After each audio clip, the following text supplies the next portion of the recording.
Three shattered sisters stood alone in the endless Kansas dust. September 1874. The world was nothing but dry grass and a sky too big for God himself. The nights here could freeze a man's heart solid, and every shadow that danced in the wind whispered a threat. In the middle of all that nothing were the three of them, their parents gone, their home a pile of smoking ash, their laughter a memory so distant it might as well belong to someone else, alone, hungry, hunted.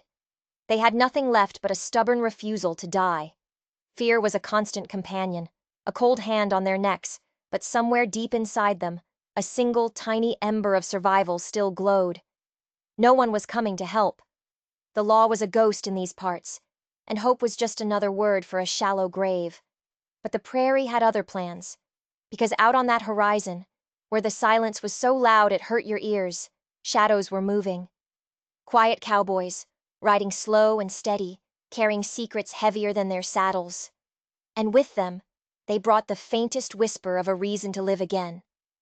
The smell of smoke was the only thing left of their lives. It clung to their clothes, their hair, the inside of their lungs. Their cabin was a skeleton of charred logs, a black scar on the face of the prairie. Their eyes burned from exhaustion, but the tears had run out long ago. Grief had taken them, leaving behind a cold, hard strength they never asked for. Sarah, the eldest, pressed her hand against what was left of the doorframe. She tried to feel the last memory of her parents, but even that was turning to smoke and fading away. Beside her, Emily and Clara held onto each other, their faces pale, their small bodies braced against the emptiness. They had no food, no horses, no one. The only sounds were the distant howl of wolves and the pounding of their own hearts. They knew the men who did this, the bandits with fire in their eyes, might come back to finish the job. The prairie didn't forgive weakness, and right now, they were the weakest things for 100 miles. But in their stillness, there was a spark of defiance, a silent promise that they would not be erased. Grief hadn't just broken them, it had sharpened them into something new. Something like steel. Night fell fast, painting the sky in streaks of blood. They huddled together near the ruins, whispering about what to do next. Their voices were low, afraid the tall grass was listening. Hunger was a dull ache in their bellies, but fear was a razor blade. Every rustle of the wind, every crackle of the dying embers felt like a footstep in the dark. Sarah forced her voice to be steady. "I won't let anything happen to you," she promised her sisters. Inside, she was a mess of trembling doubt, a fear so cold it threatened to shatter her. But she couldn't let them see. Emily, the middle sister, never stopped scanning the horizon, as if expecting salvation to ride in on the wind. Clara, the youngest, clutched a broken doll she'd pulled from the ashes. It was the last piece of her childhood, and the wild frontier was trying its best to rip it from her hands. Staying here meant death. Moving meant risk. So as the last light of day bled from the sky, they turned their backs on the only home they had ever known. Their shadows stretched long and thin behind them, like ghosts reaching for what they'd lost. Every step was heavy, filled with the weight of memory. But it was the memory of their parents' strength that pushed them forward. Survival wasn't a choice. It was a duty.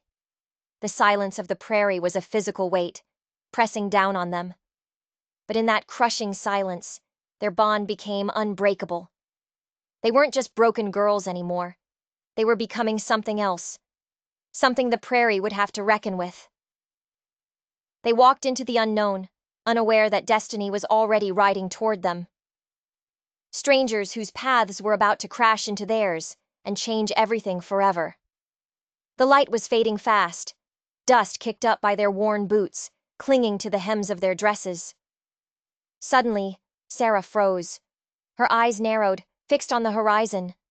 Shapes, moving slowly through the shimmering heat. At first, she thought it was a trick of the light, a mirage born from grief and exhaustion. But as the sun sank lower, the shapes became clearer. Men on horseback. They rode with a quiet purpose, their hats pulled low against the dying sun. There was no hurry in their movements, just a calm, deliberate pace, as if they were a part of the land itself. Emily gasped, her voice a dry whisper. "Who's that?" She clutched Clara's hand, her question hanging unanswered in the air. Sarah stood her ground, her mind racing. Part of her wanted to run, to hide in the tall grass and disappear. But another part, a desperate, dangerous part, hoped these men might be their salvation. The cowboys drew closer, their faces etched with the dust of long miles, and a silence that was deeper than words. Their eyes held stories you could get lost in. They said nothing, but their presence alone changed the air, filling it with a strange mix of mystery and quiet power. The sisters' hearts hammered against their ribs. Fear and curiosity warred within them. Could they trust anyone in this land that had already betrayed them so completely? Clara's small voice cut through the tension. "Are they here to help us?" Sarah wanted to say yes. She wanted to believe it more than anything. But she kept her hand on the small knife hidden in the folds of her dress. The prairie taught you one lesson above all others. Trust too quickly, and you die. The riders stopped a few yards away. Their horses snorted, their breath misting in the cooling air. For a long moment, nobody moved. Nobody spoke. It was a silent conversation, a weighing of souls. Then one of the men slowly tipped his hat. It was a small gesture, almost nothing. But in the vast, empty silence of the prairie, it felt like a thunderclap. It seemed to push back the fear that was pressing in on them. Still, Sarah's hand didn't leave the knife. Strangers carried secrets, and secrets out here usually ended in blood. Emily looked at the men's weary faces and saw no cruelty. She saw sadness, the kind that comes from fighting battles you didn't choose. But Sarah couldn't let her guard down. She was the eldest. She was the protector. Her heart could not afford to be soft. A coyote yipped in the distance, a lonely sound that reminded them how close death always was. And in that fragile moment, a choice had to be made. Let these strangers in, or face the coming night alone.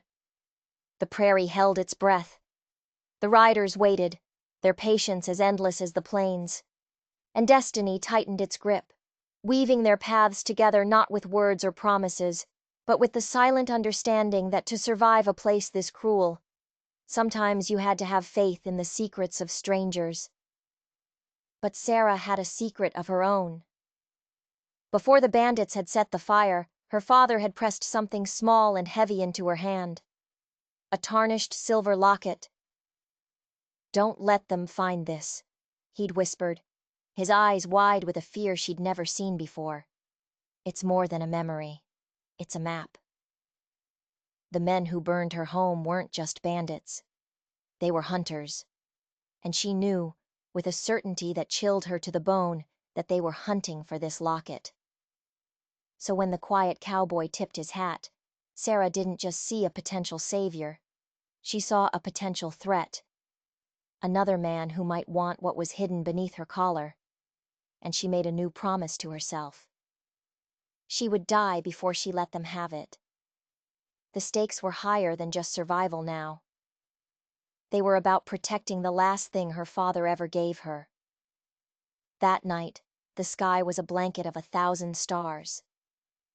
The fire crackled, casting flickering shadows on their tired faces. The sisters huddled together, stealing glances at the cowboys who had made their camp a short distance away. They didn't push, didn't pry. They kept a respectful silence, as if they understood the invisible wall of fear and distrust that separated them. Sarah watched the flames dance, her mind a battlefield of suspicion. These men were too quiet, too calm. Their silence wasn't peaceful. It felt heavy, deliberate. It felt like they were waiting for something. But when Emily saw one of them place a piece of dried meat near their camp, close enough to find without having to ask, a tiny crack appeared in her wall of fear.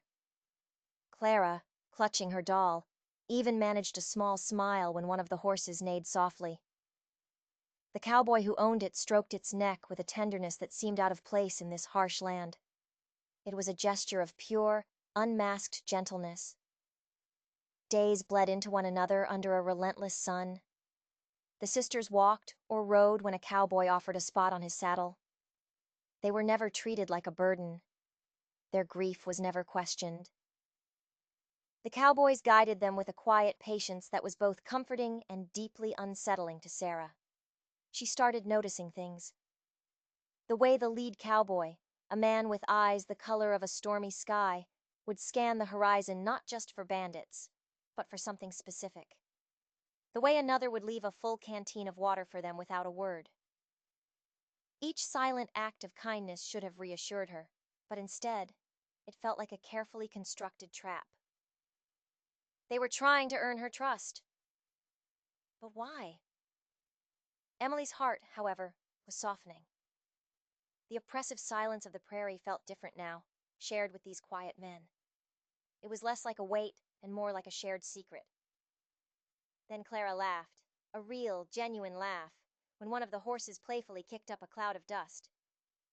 The sound hit Sarah like a physical blow. Tears she didn't know she had left sprang to her eyes. She had thought Joy was dead, buried in the ashes of their home. And for a terrifying moment, she felt grateful to these strangers. That gratitude scared her more than anything. Nights were still filled with danger, the howls of coyotes, the ghosts of memory. But waking up to the sound of a low whistle from the cowboy on watch was a reminder that they weren't entirely alone. Trust wasn't rushing in like a flood. It was seeping in, slow and quiet, like water through cracked earth. One afternoon, while they rested, Sarah saw the lead cowboy cleaning his rifle. On the stock, carved into the wood, was a symbol. A coiled serpent eating its own tail. Her blood ran cold. She had seen that symbol before. It was etched onto the back of her father's locket. It wasn't a coincidence. It couldn't be. These men weren't strangers who had stumbled upon them. They had been looking for them. The knowledge was a shard of ice in her gut. The kindness, the food, the protection. It was all a lie. A performance designed to get her to lower her guard. They knew about the locket. They knew what it meant. And they were here to take it.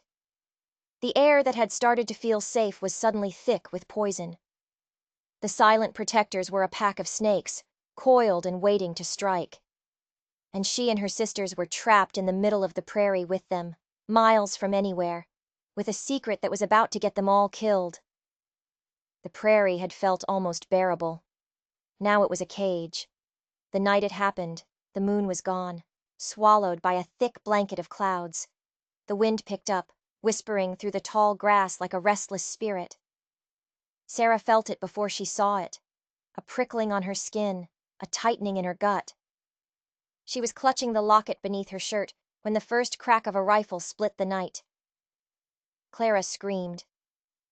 Emily yanked her down behind a fallen log, their hearts hammering a frantic rhythm against the dirt. Bullets ripped through the darkness, tearing the air apart. Chaos erupted. Horses shrieked, men yelled curses. But through it all, the quiet cowboys moved with a chilling efficiency. They didn't panic. They didn't shout orders. They simply melted into the shadows, their rifles speaking for them. It was the calm, practiced movement of men who were no strangers to violence. The men attacking the camp weren't just bandits. They were organized. They moved in formation, trying to flank them, their shots precise. They were the men from the cabin. Sarah was sure of it. And they hadn't come for supplies. They had come for her. She held Clara close, her own fear a cold knot in her stomach. Her eyes locked on the flashes of gunpowder in the dark. These men were ruthless, drawn by the secret she carried. And the cowboys, the ones with the serpent symbol, were now fighting them. Why? Why would they defend her if they were all after the same thing? The lead cowboy, the one with the storm-gray eyes, returned fire with deadly accuracy. No wasted shots. just a grim, silent determination. Each pull of the trigger bought them another second of life. The stench of smoke and gunpowder filled the air. Sparks from the campfire flew up into the darkness like angry fireflies. Through the chaos, Sarah saw the gray-eyed cowboy rise from cover, a silhouette against the firelight. He stood like a statue, firing into the darkness, driving the attackers back. He was protecting them. He was risking his life for them. It made no sense. The battle felt like an eternity. Fear was a constant roar in her ears. But watching the cowboys fight, a strange feeling began to grow inside her. It was the courage of these silent, mysterious men, seeping into her, teaching her that strength didn't always have to scream. The last shot echoed across the plains. Then a silence so profound it felt louder than the gunfire. The only sounds were the ragged breaths of the survivors and the sound of the attackers retreating into the night. Sarah slowly raised her head, her body trembling but whole. She looked at the cowboys, standing like ghosts in the dim light. They hadn't done it for thanks. They hadn't done it for money. They had fought like demons to protect her and her sisters. Emily held a sobbing Clara, tears of relief tracing paths through the grime on her cheeks. And in that moment, Sarah understood. The coiled serpent wasn't a mark of an enemy. It was the mark of a guardian. Her father had sent them. These men, these quiet, dangerous cowboys, were her father's men. They hadn't been hunting her. They had been fulfilling a promise. The realization hit her with the force of a physical blow. She had been wrong about everything. Her suspicion, her fear, it had all been a waste. These men were their only hope. As dawn broke, painting the bruised sky with shades of gold and rose, one of the cowboys approached her. It was the gray-eyed leader.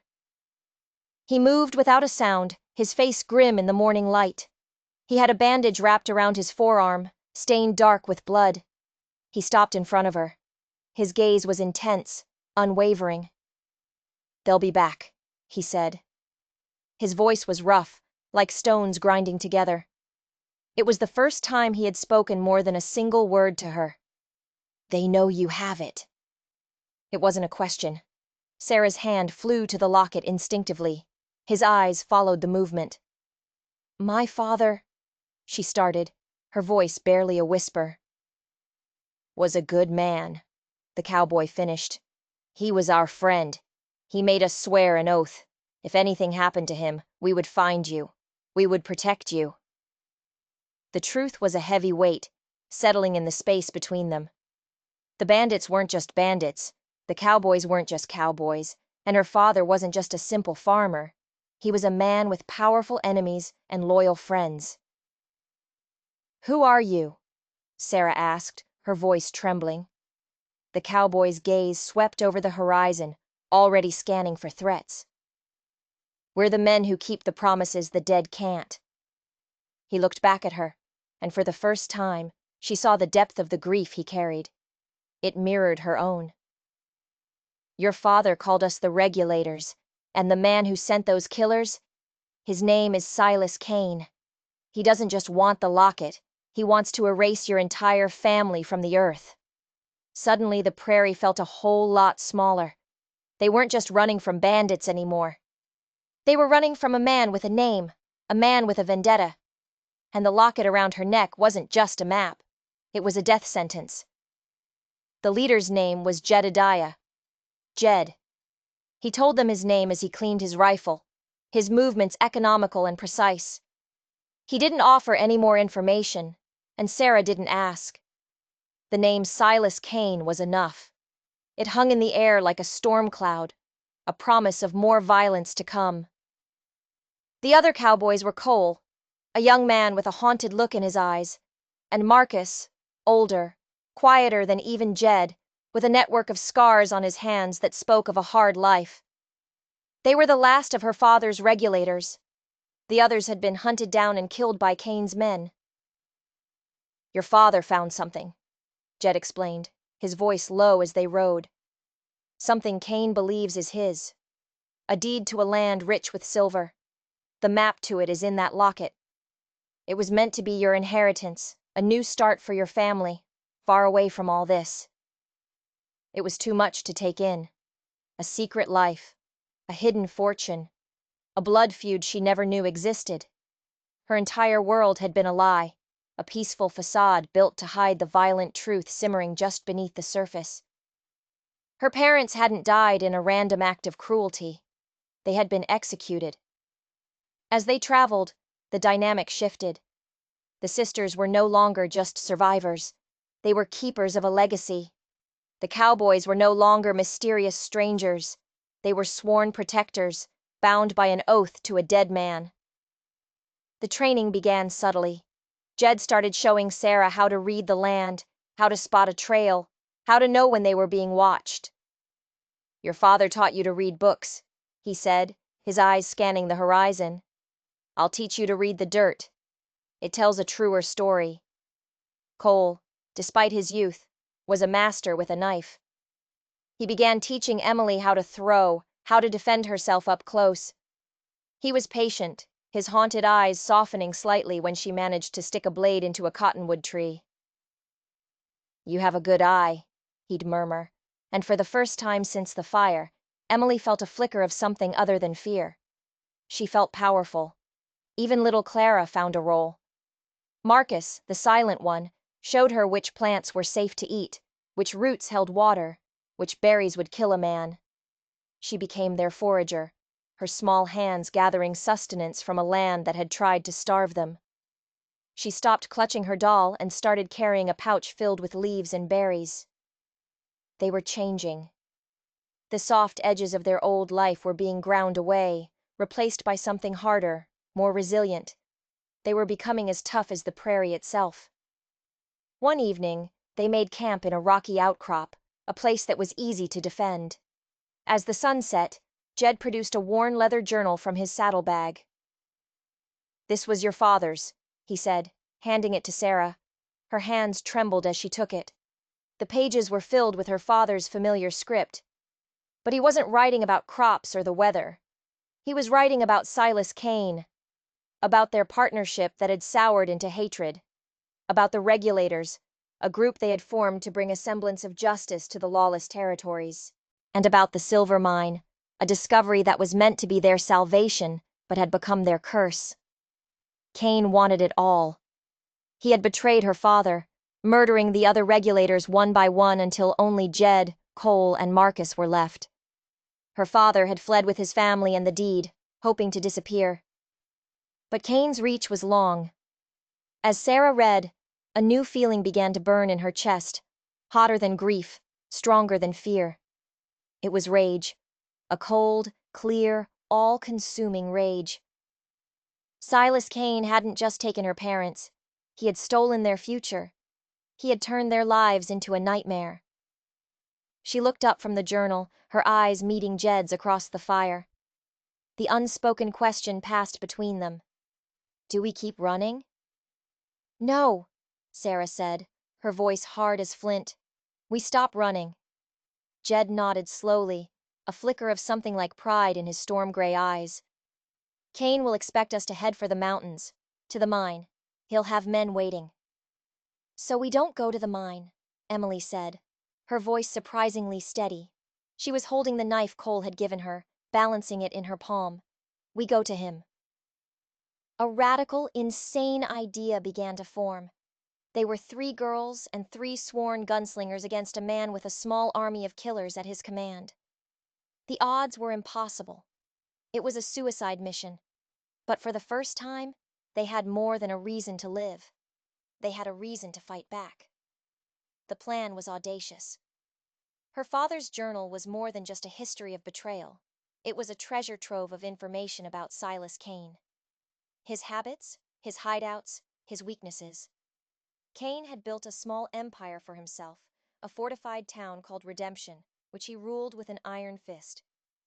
It was where he kept his money, his men, and his power. It was the heart of the snake. And they were going to cut it out. The locket was the key. According to the journal, the map inside was written in a cipher that only her father, and now Sarah, could understand. But there was a second part to it. A physical key needed to open the strongbox where the original deed was kept. That key was in Redemption, in Kane's personal safe.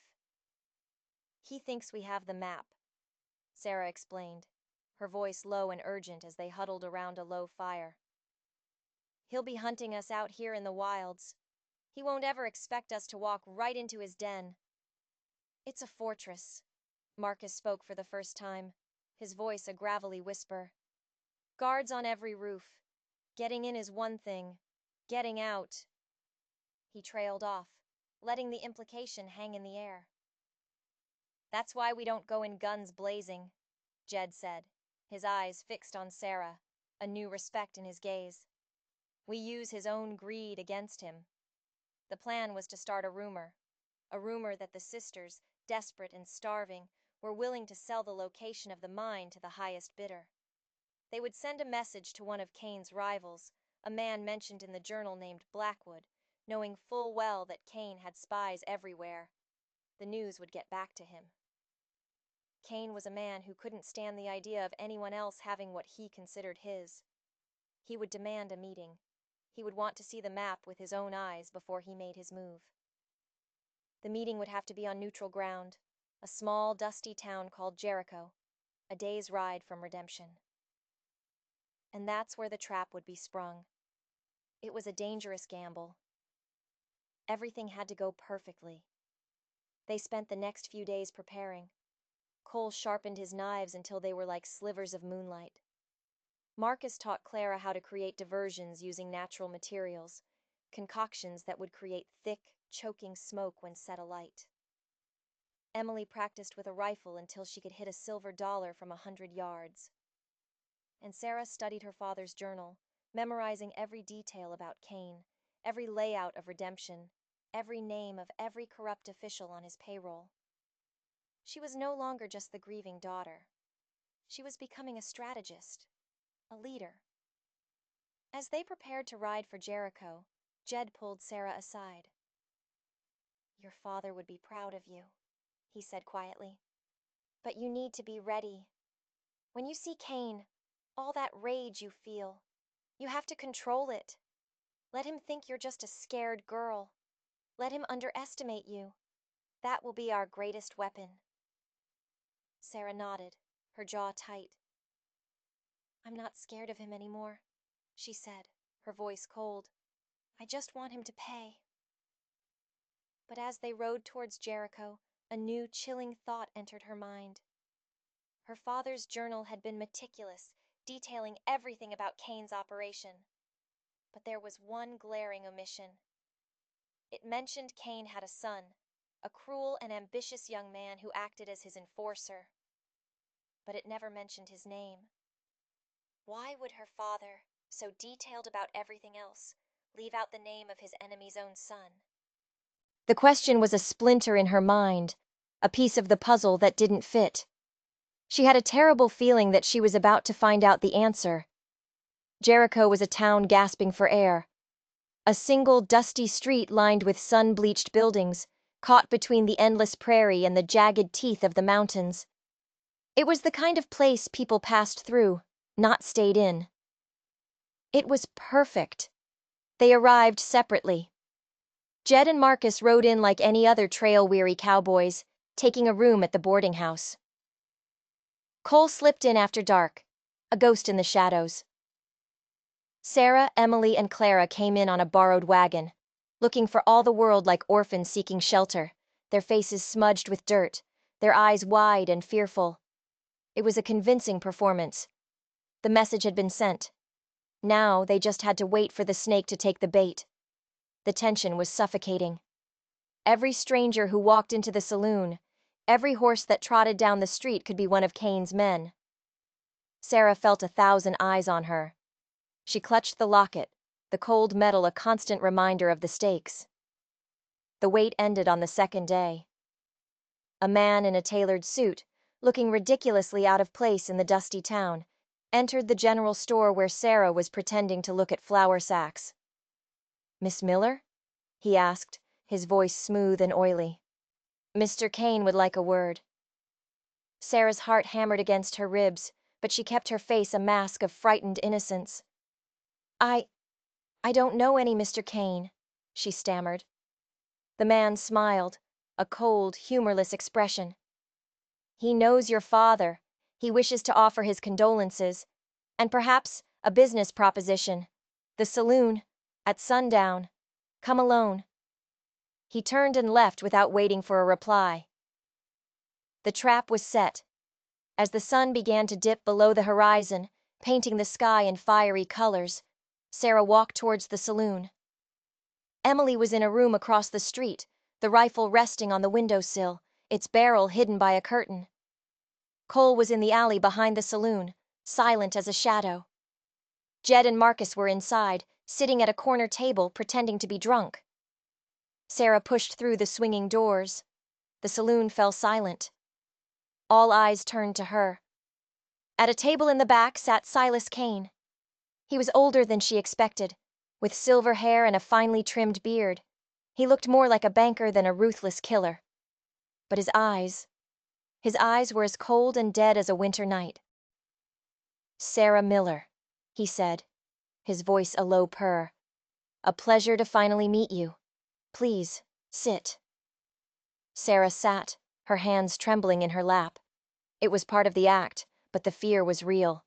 This was the man who had ordered her parents' murder. "I hear you have something that belongs to me," Kane said, getting straight to the point. "My father left me a locket," Sarah said, her voice small. "It's all I have left of him." Kane smiled. "Your father was a thief. He stole a future from me.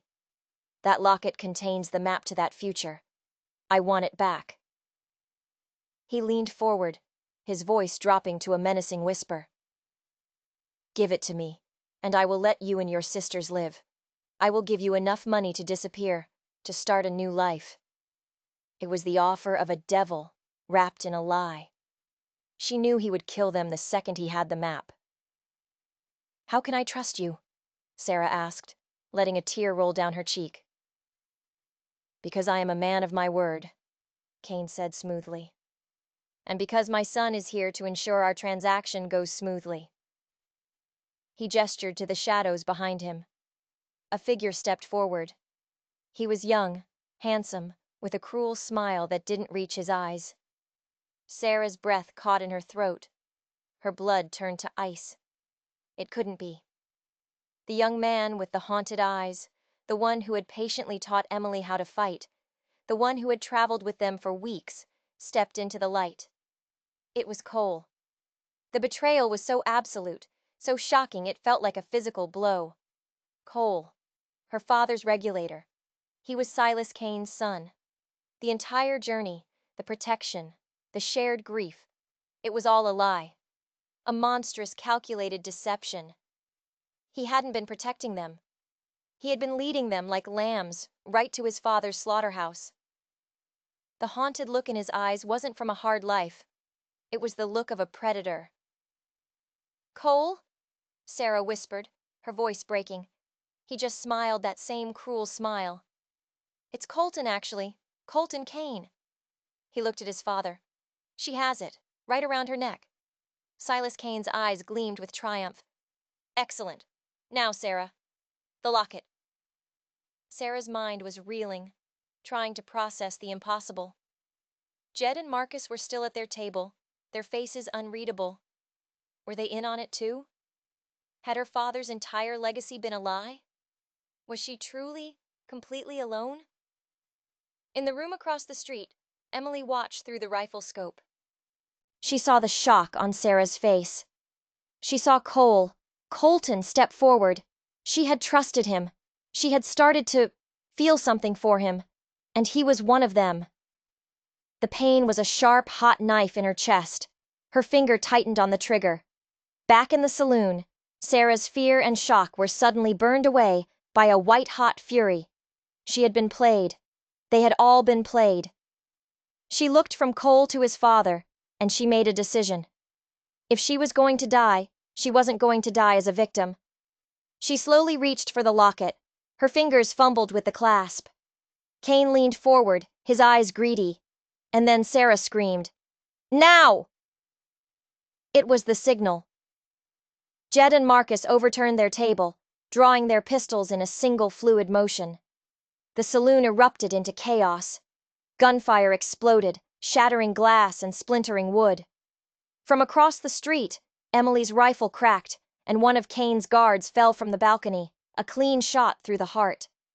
Colton Kane reacted instantly, grabbing Sarah and using her as a human shield, pressing a pistol to her temple. "Stop!"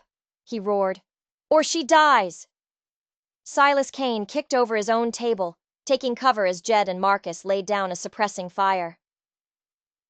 "Give me the locket!" Colton snarled in Sarah's ear, his arm like a band of steel around her throat. "Go to hell!" Sarah gasped, and stomped down hard on his instep with her heel. He grunted in pain, his grip loosening for a fraction of a second. It was all she needed. She slammed her head back, catching him square in the nose. There was a sickening crunch of bone and cartilage. He staggered back, momentarily stunned. That's when the back door of the saloon burst open. A thick, acrid smoke poured in, choking the air and stinging the eyes. It was Clara's diversion. In the confusion, Sarah scrambled away from Colton. Jed and Marcus advanced, their pistols bucking in their hands. Silas Kane, seeing the fight was lost, made a run for the side door, his men providing cover fire. Colton, his face a mask of blood and rage, ignored his father's retreat. His eyes were locked on Sarah. He raised his pistol, his intent clear. But before he could fire, a knife, thrown with deadly precision, buried itself in his shoulder. He cried out, dropping the gun. He looked towards the alley. Cole, the real Cole, stood there, his face a mask of anguish. Wait. If Colton Kane was the son, then who was the young man they had been traveling with? The young man in the alley met Sarah's eyes. "My name is Jesse," he said, his voice filled with pain. "Colton is my brother, Silas Kane is my father, and I am here to help you destroy him." The world tilted on its axis. The man they knew as Cole was a Kane, but he wasn't a traitor. He was a defector. The chaos in the saloon was a whirlwind of smoke and gunfire. Jesse, the man they knew as Cole, had just disabled his own brother to save Sarah. The revelation was a bombshell, but there was no time to understand it. Silas Kane and his remaining men were escaping out the side door. "He's getting away!" Jed yelled, trading shots with one of Kane's guards. "No, he's not," Sarah said, her voice steely. She scooped up Colton's dropped pistol from the dusty floorboards. She had never fired a gun before in her life. But rage was a good teacher. She ran for the front doors, out into the street. Kane and his men were scrambling onto their horses. Sarah raised the heavy pistol with both hands, the way she'd seen Jed do. She aimed for the lead horse, not the man. She squeezed the trigger. The gun kicked hard, the sound deafening. The bullet went wide, but it was close enough. The horse shrieked and reared, throwing its rider. The other horses panicked, creating a tangle of confusion and fear. Emily, from her sniper's nest, took her shot. She didn't aim to kill. She aimed for Silas Kane's leg. The rifle cracked, and Kane screamed, falling to the ground, clutching a shattered knee. His escape was over. Back in the saloon, Jesse faced his brother.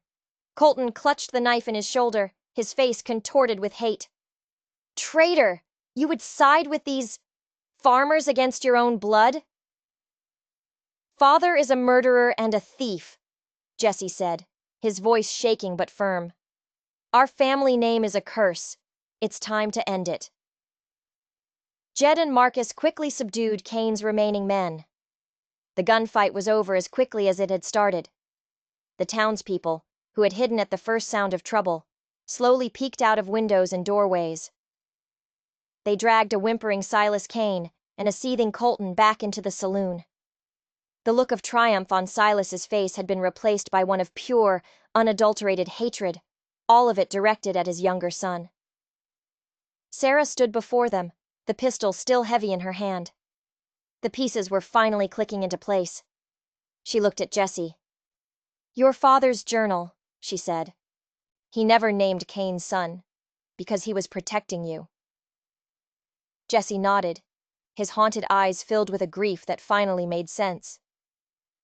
"Your father found me after I ran away from mine. I couldn't live with what he was, what he made my brother into. Your father took me in. He was going to give me a new name, a new life. He treated me like the son he never had." The final twist was the most painful of all. The young man she had suspected of being a traitor was practically her adopted brother. His oath to her father wasn't one of a follower, it was one of a son. "He sent word to Jed and Marcus after you fled," Jesse continued. "Told us to find you, to protect you. I took the name Cole in honor of a friend your father and I lost. I never imagined my own brother would be the one leading the hunt." The silence in the room was thick with the weight of shattered families and bloody secrets. They had won. They had captured the man who had destroyed their lives. But the victory felt hollow, tainted by the deep, ugly wounds of betrayal that had been exposed. They had Cain. They had his son. They had the locket. But the path ahead was still shrouded in shadow.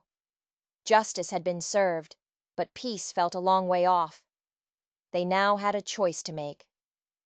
Turn the Cains over to the law, a law that Silas likely owned, or deliver a different kind of justice. The kind the prairie understood best. The kind that was final. The law in Jericho was a single pot-bellied sheriff who was so deep in Silas Cain's pocket he was practically lint. Handing the Cains over to him would be the same as letting them go free. There was only one way to ensure this ended for good. Jed looked at Sarah. It was her call, her family, her justice.